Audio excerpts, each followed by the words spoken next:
And now, from the CFTK-TV studios, this is Open Connection with your host, Robert Pictou.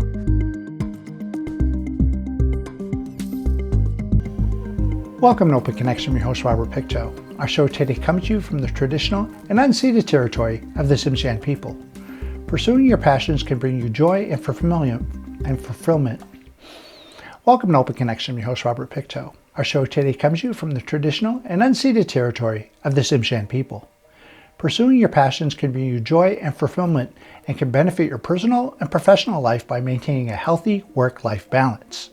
Learning about different passions you can pursue can help you find one that suits your lifestyle and personal interest. On today's Open Connection, we bring you highlights of this topic in a panel discussion hosted at the Nation to Nation Women's Gathering in Prince Rupert. I wanted to start off just with a little note that when we share ourselves, that gets emotional. We've seen that through the last couple of days. And as women, we were often ingrained to be told that that's a weakness. And like Mindy so beautifully said a few minutes ago, that's our strength. So we're going to talk about ourselves. It's going to, we're going to get emotional. It's just the way it is. And that's okay. So let's use our strength today, because I know each one of these ladies, especially that one at the very end, had a hectic family day. So let's do this. So we shared a little bit about ourselves, but off the bios, we always have a little more to share. So we'll start down at the end there. You want to share a little bit about yourself and your passions? My name is Shannon Bain. I am born and raised in Prince Rupert. Like most people that were born here in the 80s and stuff, they talk about how great Rupert was back then and all the fun things that there was to do. And then when I graduated and went to university in the big city of Prince George, I vowed I was never going to come back. I am just way too good for this town. That's it. Never going to. Yeah, no, it happened. I wanted kids. I wanted stability. I wanted to afford a house, and I wanted a life. So I dragged my husband. He is from Ontario, Maple Ridge, Squamish. I'm like, you're coming up here with me. And he fit in like nobody's business. He is, redneck on the Skeena, fishing, hunting. You would think he's from here.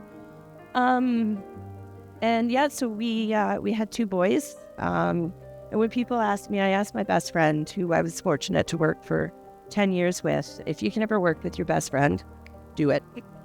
She made every day fun. And I asked her, I'm like, they want to know what I'm passionate about.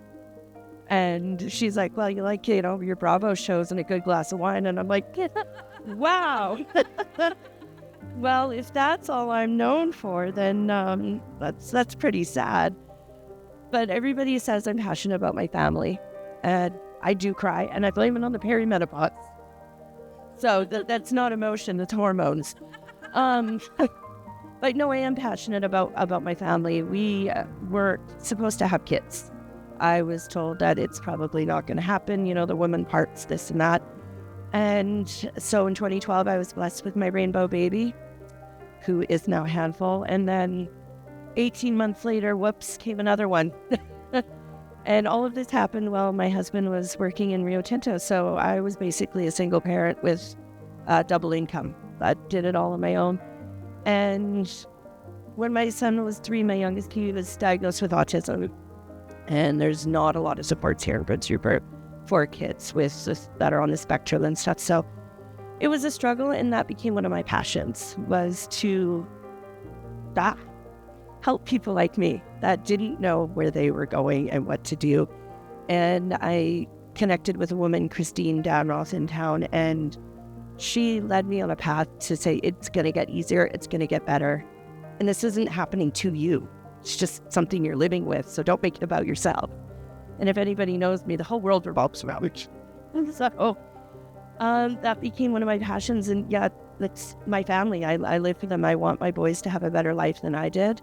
And I had a pretty damn good life. So that's what I wake up every day and think, you know what? I'm going to cherish each moment I have with them, because it can be taken away fast. I'm blessed to be even able to wake up to them. They just got to clean up every now and then and be perfect. I'm going to stop rambling now. Open Connection will be right back after these messages. And now, from the CFTK-TV studios, this is Open Connection with your host, Robert Pictou.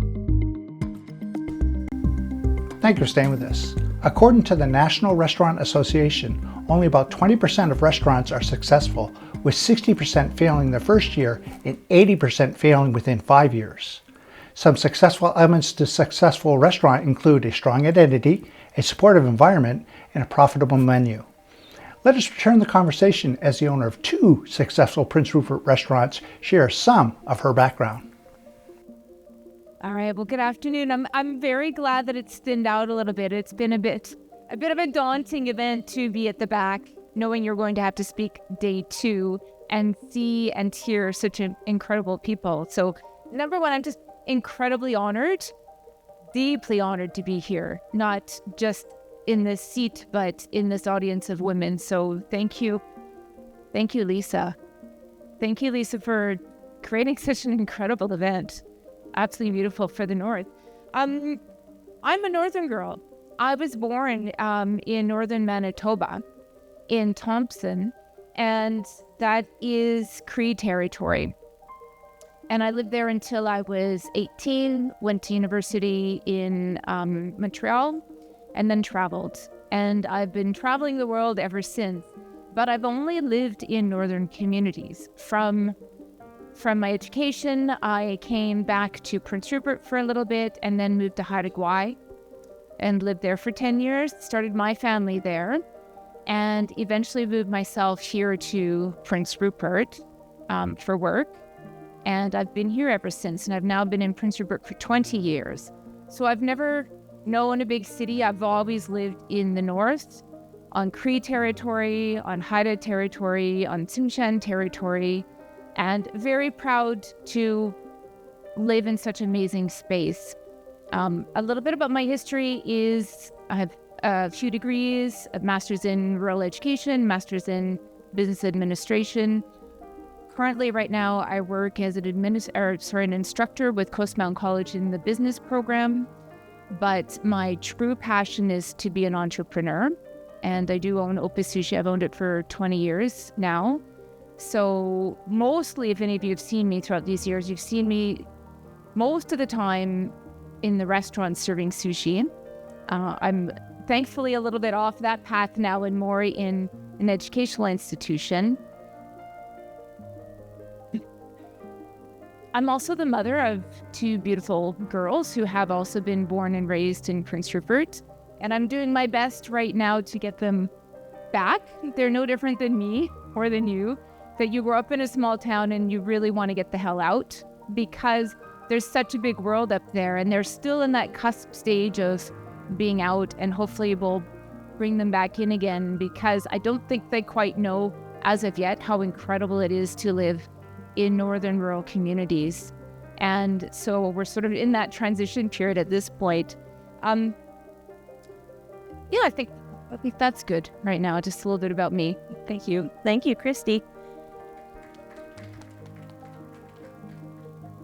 Yvonne, we'll move to you, please. Okay, everybody can hear me just fine. Let me take a breath. And in case you're wondering, I am picturing you all in mismatch underwear to make this more comfortable for me. I am, let's start here. Nagum Gibay Shwat. That means flies far in Nishka. Even though I only flew to Prince Rupert. I'm originally from Greenville, BC, which is one of the 4 Nishka villages. And my father is from Heiltsuk territory, which is Bella Bella. My English name is Yvonne Campbell, as you've heard. And I'm the mother of 3 beautiful monkeys, Nev, Hayden, and Jonah, that are a handful at times, especially the middle child, who can attest. Middle children, yeah. And to me, success is them growing as good human beings and affecting people as positively as I can in what I know. Weird, I'm getting emotional. I am originally not emotional. Ask anyone. At all. Seriously. Hey? So for me, I coach basketball. I coach a couple of teams here for girls basketball, and that's my passion. I still play despite being a 50. 50 is just a number. Calm down. And I also run my gym. I'm into fitness. I love fitness. I wish you all would be in fitness because it's one of the 4 cornerstones of our being, and success derives from it. So that's me in a little bit of a nutshell, besides what was written up about me by me. I'm Lena. You've seen me a couple of times the last few days, which is really new for me because normally I'm really just behind the screen and I don't do a lot of FaceTime. So it's been rewarding. I really used to do a lot of speaking in university before I became a mom and in my businesses before. I am a mother of 3 boys, so it's very energetic and chaotic. And rewarding, of course. I would say, just like every other woman on this panel has said, I'm passionate about my family, and to me, success is them being as authentic and positive of people as possible. I'm also passionate about supporting communities and people, especially women in northern BC. I grew up in Prince George. I was born there.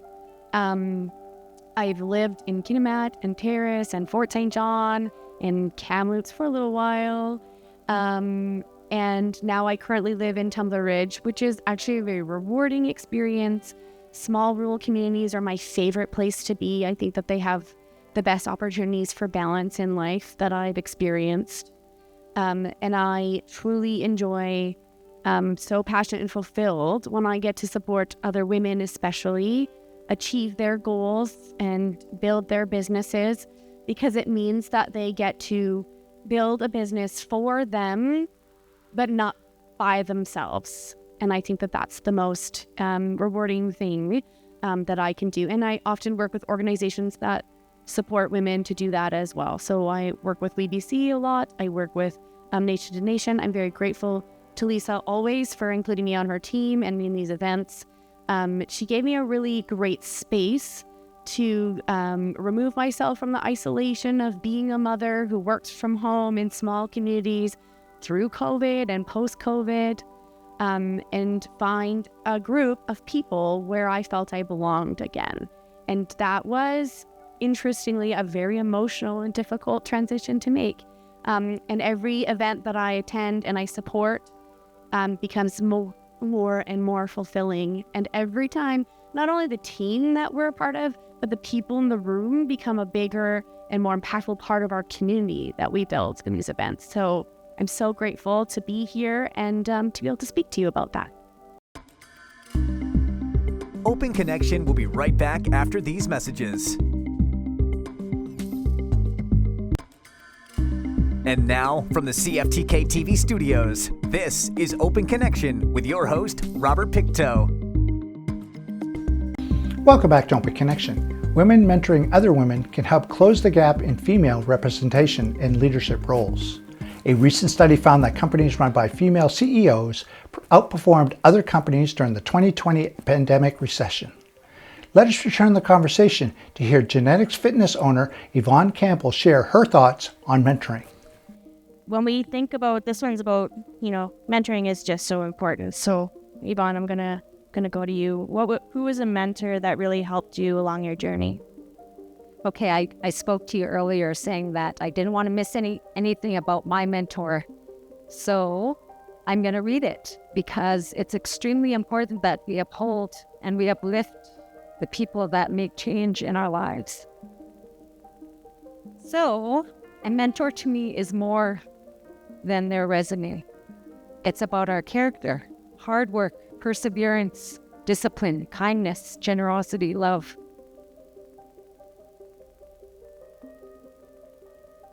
My mentor is my mother, who's always had those characteristics and more. A woman who overcame many obstacles in life, including addictions and abuse, and she continues to excel. She had a corner store when we were kids to put food on our table. She started us in sports from jogging our village roads over, even though I threw fits like a 2-year-old, despite the fact that I was 10 to 12 years old at that time. She bought equipment for the community so that we could be active in sports with our fellow friends from the community, such as basketball, soccer, track and field, and running. She went to college in her 40s and managed Sandman Inn, and you can imagine at that time being her age and going to school and overcoming abuse, which was acceptable against women,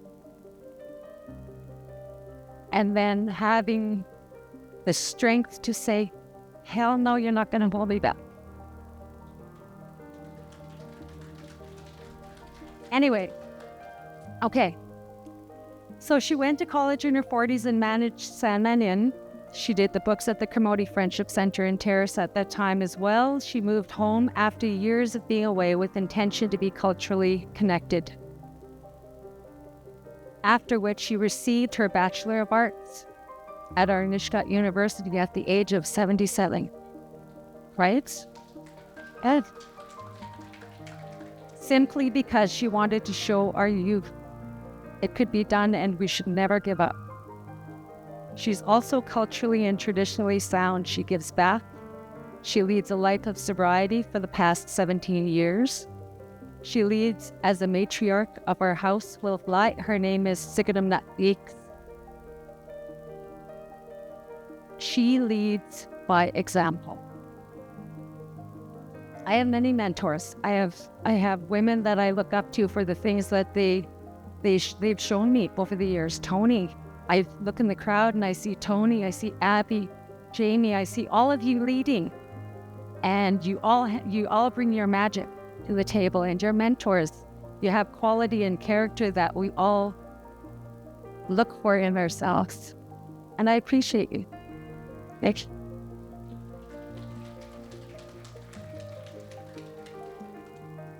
Just thank you for sharing. As a woman that also, my emotions, I cry on the inside most of the time, except for 3 times a year when it just explodes. I appreciate you sharing that. Thank you. We'll go down to the end there. Shannon, you want to share about a mentor that really helped you along the way? Sure. Like Yvonne, your mom sounds incredible. That is amazing. My mom worked in a very male dominated. She got me into construction. I love it. I don't do it, but I like bossing men around. And I got that love from my mom. She's worked tirelessly at the Carpenters Union for over 40 years. And she was supposed to retire this June, but she just still can't let it go. So now she's pushed it to December. Open Connection will be right back after these messages. And now, from the CFTK-TV studios, this is Open Connection with your host, Robert Pictou. What if I told you that even some of the most successful and powerful women in the world have been in a mentor-mentee relationship at one stage in their careers? It's reassuring to know that even those at the top of their game had a helping hand along the way. In this final segment of Open Connection, Shannon shares more about who her mentor is.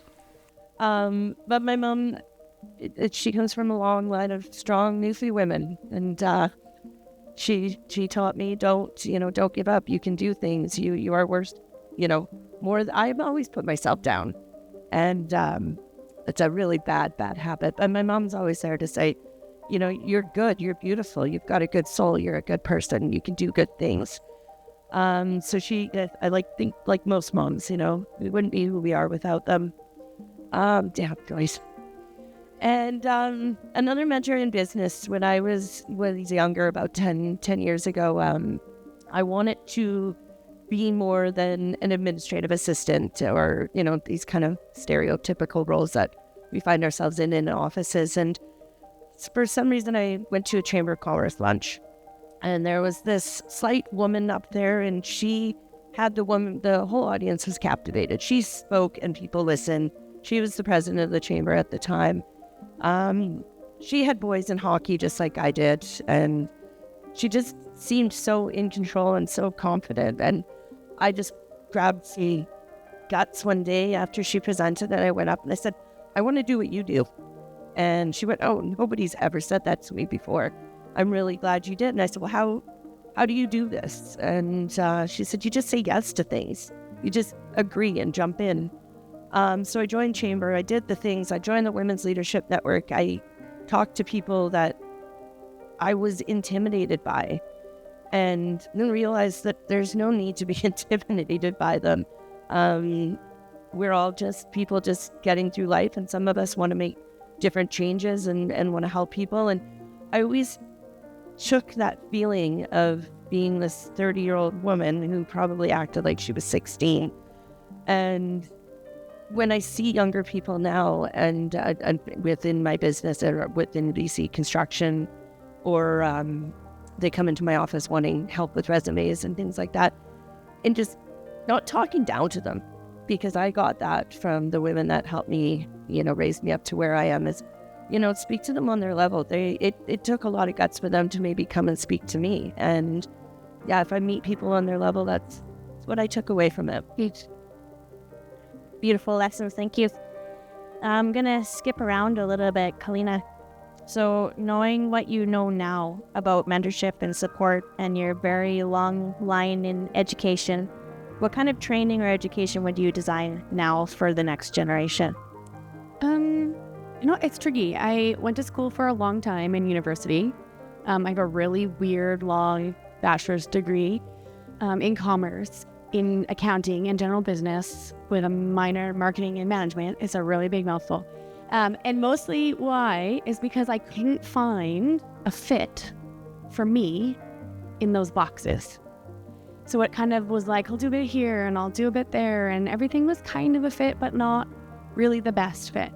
And I think that the reality of that, and we're finding out now actually, is that because a lot of these systems are built for places, education programs are built patriarchally and don't really serve us anyway very well, but also built for large communities and the way that they do business.